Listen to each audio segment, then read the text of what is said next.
I'm going to describe how Canada online citizenship goes through. So before I proceed further, if you have not already subscribed to my channel, please go subscribe right now. And also, I would like to clarify, neither I'm an immigration consultant nor I'm a government body.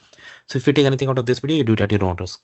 So guys, recently someone I know has gone through this test, and the details had been shared with me, and I'm sharing with you guys.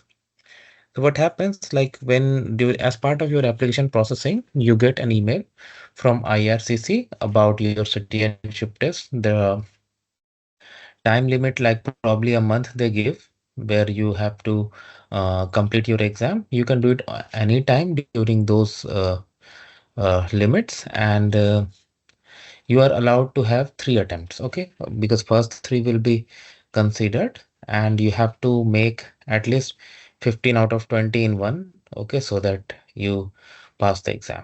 Okay, now what happens, like when you open the PDF and then you click on the link, first they ask for your citizenship application number and your UCI. These two you must be handy, and also your proof of your identity proof, like your PR card. Have it handy with you. So after few steps, like there are going to be 9 steps before you begin your test, including first entering just your application number and UCI, and then agreeing to some terms condition. Then they also send a notification to your email account to make sure it's working, and they also send a link from where you go ahead, and later on they ask you to like you know that a webcam enabled device is required. It cannot be your cell phone or Surface, but yes, your laptop, desktop can work. Then, and also you should have a good internet connection, and I strongly recommend you have a backup internet connection too, in case anything goes wrong. So they ask you to take your picture, then also your identity cards, and then you begin the test. And then, like, there are going to be 20 questions, multiple choice answers, MCQ, where you have to select the answers based on what is asked. Many questions you can answer even from common sense too, or some basic GK about Canada or where you are living.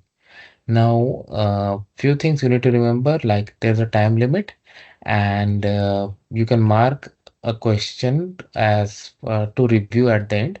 Like you answer a question, but you mark for review. So at the end, you review it, and once you are ready, you can submit it. So what happens is after you submit the test, like you get a temporary score. It won't be a final score because you have taken it online. So officers need to verify that yes, you have followed the protocol, your documents were checked, everything was as per the requirements, and then only they can give you the final go ahead. So make sure you do like that, and then if everything is fine, they will verify your score, and from there it will go ahead. So thanks for watching this video, guys. Please subscribe to the channel. Thank you.